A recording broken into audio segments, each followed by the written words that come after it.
Hello and good evening. I'm Melisa Idris. Welcome to Consider This. This is the show where we want you to consider and then reconsider what you know of the news of the day. Bumiputra student enrolment in Chinese schools has increased 58.5% in the past decade, while Bumi student enrolment in international schools has increased nearly 50% in the past 5 years. It's 30% for non-Bumi students in international schools. So this trend has meant that Malaysian students now comprise 2/3 of the international school student population.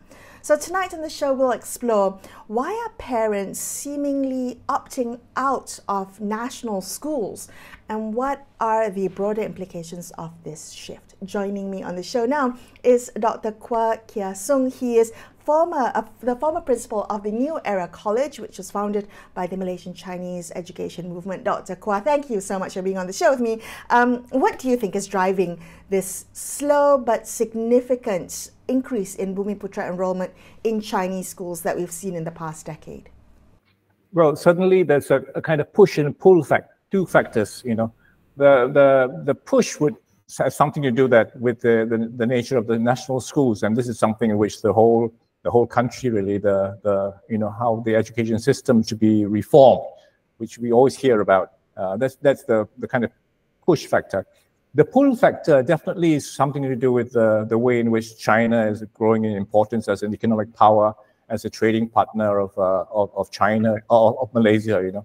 And so it's without doubt, Malay parents want to have their children being good in 3 languages, which is actually the progressive trend in most countries, like in Europe, you know, and other places like Singapore, where their schools pay emphasis on 3 languages. So if you in the Chinese schools, it's Chinese, Malay, Chinese, Malay, English, and for a long time we've always had this kind of misconstrued view that the Chinese schools don't know anything about Malay, the Malay language. You know, that's a very serious flaw in that thinking, because, for example, my children went to Chinese schools and they said for the SPM, you know, they went on to Chinese independent secondary schools, and you think that the theme was that they don't know any Malay, but they got grade A in SPM. So right. Can you be good at SPM and not know Malay? You know, so is a kind of truism, a kind of fact that the conversation refused to face up to, you know, and so that trilingual emphasis is very important. Right.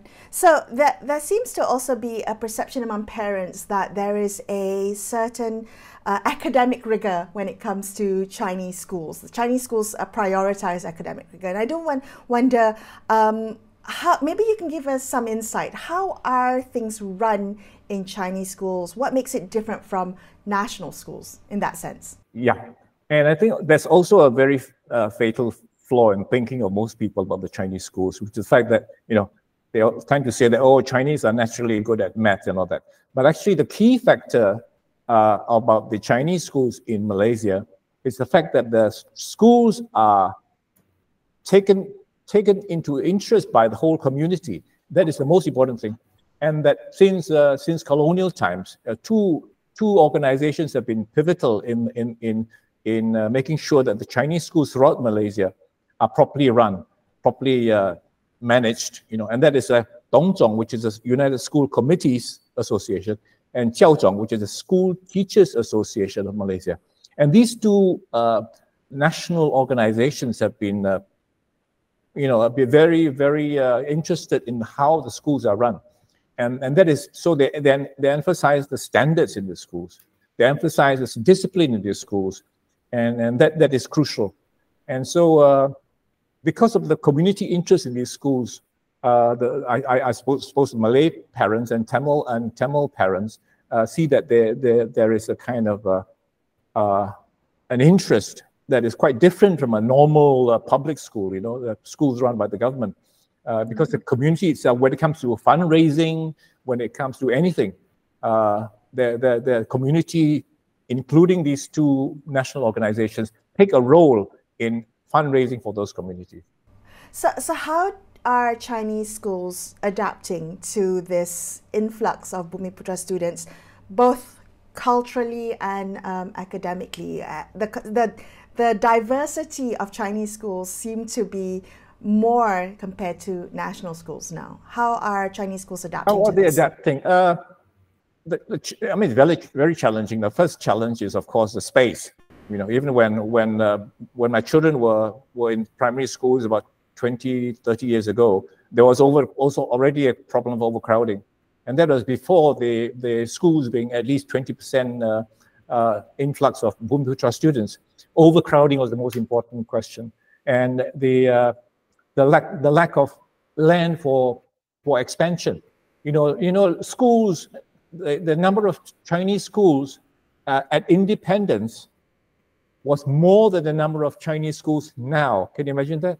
So that means the Chinese population in this country has doubled, but the number of schools has declined. And that is not to mention the number of non-Chinese students who have now come into Chinese schools. So you can imagine the challenge when it comes to overcrowding in these schools, etc. And of course, fundraising is the most crucial thing, because the Chinese schools and the Tamil schools are always faced with the problem of unfair financial allocation by the government. And this is a bugbear that's gone on for ever since independence. You know, there's no transparency in the way that the funds are allocated for the schools, and that is why the recent controversy over breweries it hangs around, because they have to rely on fundraising in every aspect, from people like me, other people in the community, and corporate groups. Right. Dr. Kua, you highlighted earlier the kind of pull factors for Chinese education, the trilingual aspect, the community involvement. So what explains this increase of non-Bumi interest in international school? Why are Chinese students now enrolling more in international schools in the past 5 years? What explains this shift? Chinese schools, Chinese students going to international schools. Chinese students enrolling 30% in the past 50 years. Increase. I think this in the past 5 years.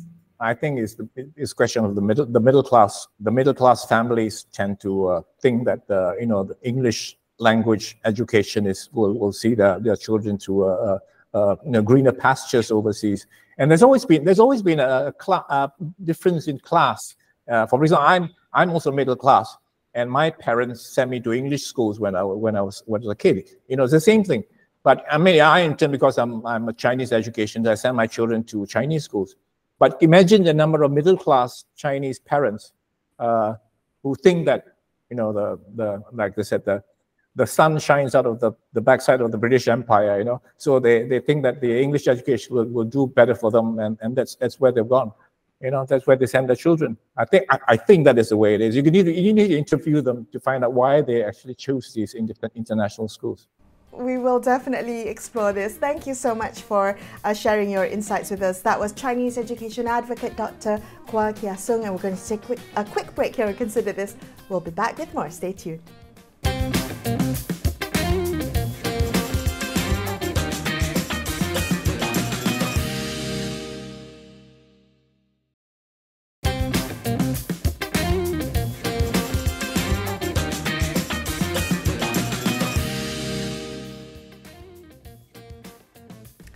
Hi, welcome back to Consider This. I'm Melisa Idris. Let's continue our discussion about the significant increase in Bumiputra student enrolment in Chinese schools and international schools over the past decade. Joining us now is Professor Dr. Mohamad Tajuddin Rasdi from UCSI University. He was formerly a member of the Committee for Unity under the Ministry of Unity during the first Pakatan Harapan administration. Prof. Tajuddin, thank you for being on the show with me today. Why do you think Bumiputra students are moving away from national schools towards Chinese education? What do you think is behind this shift? I may not be able to speak on behalf of all Bumiputra, but the ones that I know is, of course, the Malays and the Muslim group. And for me, I think from those conversations that I have with them, the most important things, I think there are two main things, and maybe other situations. that the Chinese are being perceived by the Malays. Of course, one group perceive them negatively as so many things, but the other group would say that, well, these people seem to be a hardworking society, and they seem to be very serious in terms of their career development, and that they are always seen to be very successful. And I think this is an attractive measures where the idea of the Chinese, not to say that because you are a Chinese, you are very hardworking, but I think the reason there is because maybe a secret admiration that they have been able to survive without the help from, government and things like that. And so a lot of the infrastructure is not really made for them, and so they really had to stand on their feet. So this probably gives them a more impetus or a more creative way, as well as a way that they need to develop their own career path. And if you go to a Chinese school, that means you among people who are actually wanting to learn and not expecting to be fed with a silver spoon or something like that. I think that is the main reason. I want to think through what this means, what this trend or this shift means for the way society perceives the role of vernacular schools. I mean, we know this conversation has been, for a long time. There's been, people who say that vernacular schools have been a hurdle to national unity. But we see this now, that you have primary school classes in Chinese schools that are all Malay. In fact, most Chinese schools are diverse and multicultural in terms of their student composition. How do you view that in terms of societal integration and the way we now perceive vernacular schools, Chinese schools specifically? Well, I think first of all, when we talk about vernacular schools, much of it has centered around people who wants to get votes.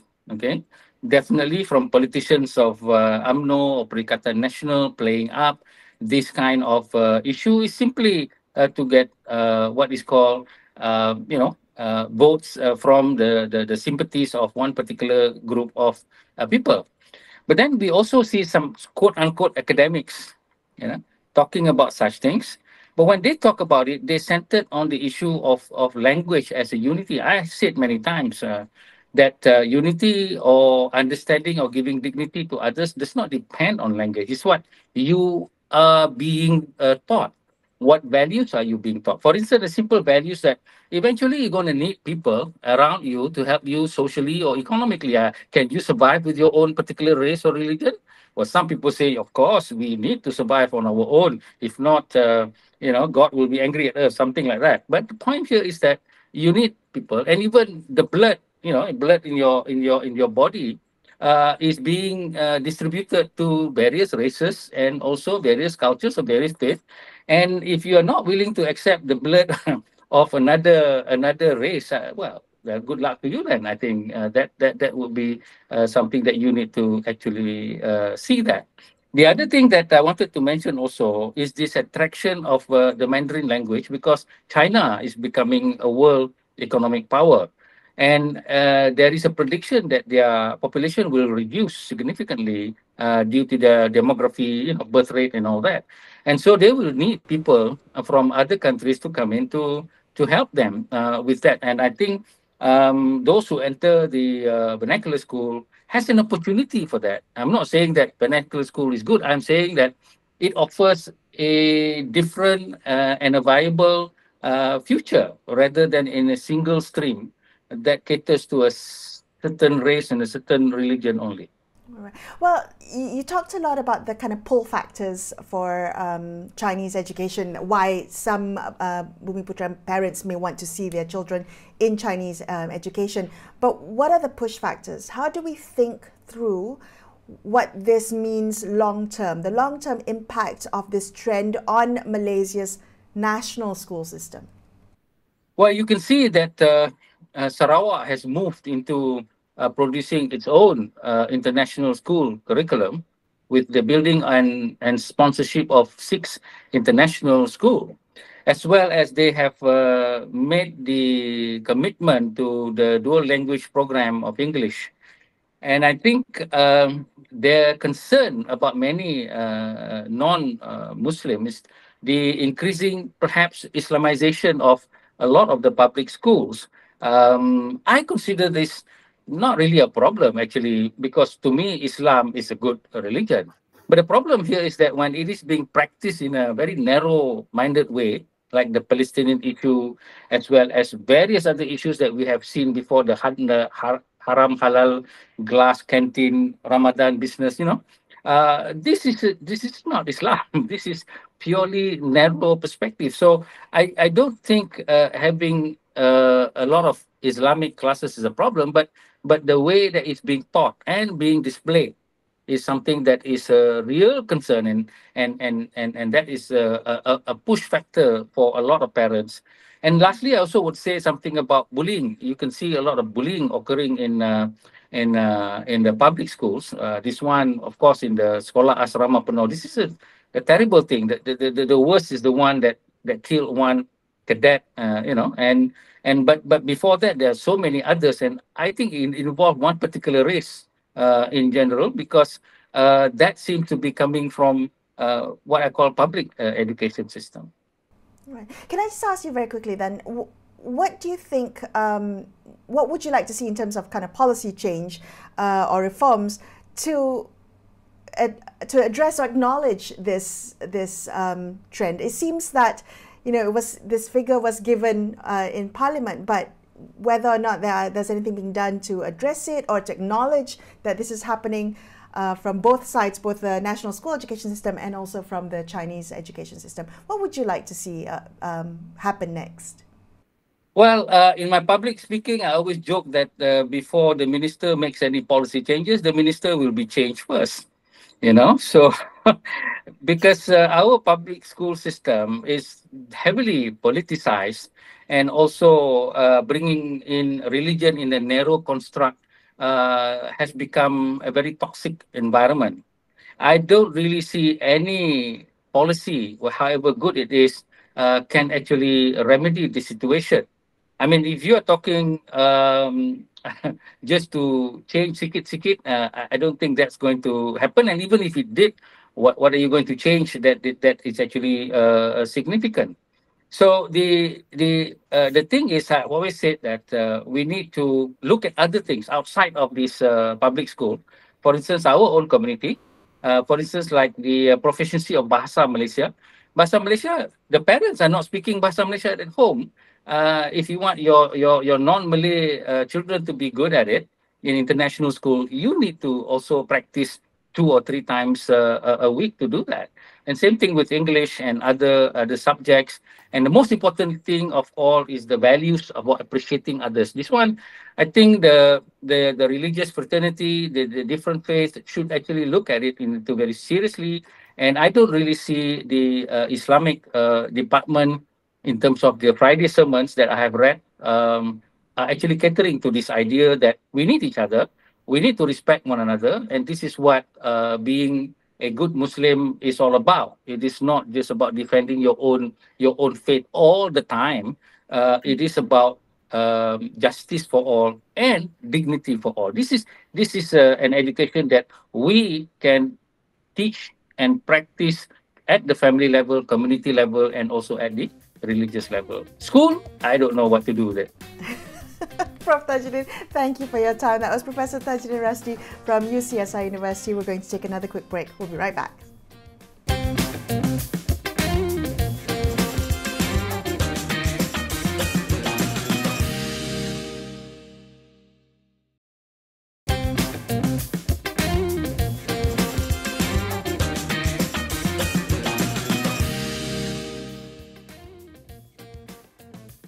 Hi, thanks for staying with me on Consider This. I'm Melisa Idris. I'm speaking to Shahnaz Al-Sadat now, who's on the line with us. She's the chairperson and co-founder of the educational social enterprise Leap Ed Services. Shahnaz, what do you make of this significant rise in Bumiputra student enrollment in Chinese schools and also in international schools? Do you think that this indicates parents are losing faith in the national education system? Well, I mean, yeah, I think the recent numbers that I've seen in the last decade, I think it almost doubled, if I'm mistaken, right? The Bumiputra kids that is now in the Chinese school in the last 10 years. Well, I wouldn't be surprised in the sense that my first, I must say, we did not do like full research on this, but from just speaking to a lot of the parents who make these decisions, I must say the primary decision, quite a lot is driven by learning Mandarin, actually. So it and I think makes sense, right? Given, you know, the economic superpowers and, you know, how the businesses are coming, and really, really, if you really want to think about the world of possibilities for the students, it makes sense. You know, but secondary of that, I think there is this quality discussion, of course. You know, and we're beginning to see also that, and I must say this number, you need to look at it in the total context, because in the whole system, I think we are losing parents and a lot of the students to already generally the private and international market. And I think why that is because, again, it's the perception of the quality differences. And I think Chinese schools in the national school system, to some extent, I think have a reputation, you know, having better resource, better endowed, and in some situation, I must say, from our own observations, I think it's kind of similar in the sense that in the overall national school, there's some really good ones and there's some really horrible ones, and it's the same thing, I think, in the Chinese school system. But parents make that decision on the locality that they live in. Right? I also thought it was interesting. The recent data showed that currently 2/3 of the international school student population, so 2/3 are Malaysian. So international schools meant for non-Malaysians, non-citizens, yet Malaysians are now studying there the most, dominating international schools. Can I ask you this perception of quality? What is it about international schools that parents perceive to be better, pedagogically speaking? Well, I mean, there's policies and pedagogy. You know, the national system right now, to be honest, let's just be honest, they really suffer from all this flip-flopping. Okay, I mean, education is already difficult to do, right? And it has to be long-term. You know, because the moment you have the flip-flopping and with no clear path leading, you tend to have a tendency of doing things basically without really proper implementation planning. Because we are very good at writing our policies, we're very poor in planning our implementation. So, you know, so it's almost like an argument of like, it's not that, say you do bilingual, is that right or wrong? It's just that you keep on changing. Today you're bilingual, tomorrow you're not. That's actually the real problem, right? Because then all your execution are just not there, right? Because to be fair to teachers in schools, it's very difficult for them as well, you know? I mean, dual language program is a perfect example at the moment. You know, they had the policy and some schools took it and actually implement accordingly. But now, you know, after, I believe, 5-6 years of implementation, suddenly they changed the policy. And he came to the school in the middle of the year and said, oh no, you need one class that teach in Bahasa Malaysia. That was never a policy. So now you have a class who has been learning in English for half a year. Suddenly given back all the Bahasa Malaysia resources. I mean, you have to understand from an implementation perspective, you have to think about the kids in the class. You can't think about you as a policymaker sitting somewhere. You think, so the kids are going to be so confused, the parents are confused, the teachers are confused. I mean, so I hate to say this, but the flip-flopping is almost like whichever policy also better have, stick to it, implement well, as opposed to doing the flip-flopping. I think that is an issue around our quality at the moment. And therefore, for private and international schools, you know, because they're generally, you know, owned specifically, they already have the franchise and, you know, things are more steady in that sense, right? So there's policy. And then because of that, pedagogically, you know, they things, they've kind of built it up already, right? And at the end, because if you look at qualification of teachers, and I might get shot for this, but actually I've seen this in terms of factually, qualification teachers, to be honest, on paper, the teachers in the government schools would be way better. Okay. Absolutely. You know, Right.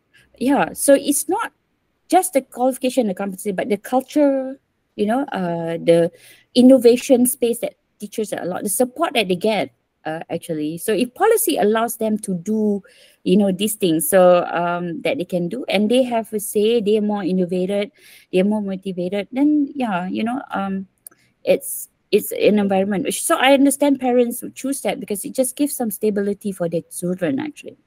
As an educationist, do you consider this a trend that requires intervention, requires more observation or study or at least addressing? I'm just wondering, what long-term implications do you see of this trend in the Malaysian education landscape? I mean, absolutely intervention is required. I think in our studying, let's just do the intervention. I mean, we have already, proven some of this methodology. It's not as if, it's still, it's a recipe that's been written that, we have tried it, you've eaten it, you like it, and then you want to try another recipe. Why? Just do it lah. So for me, so that's a bit of I think study, just do.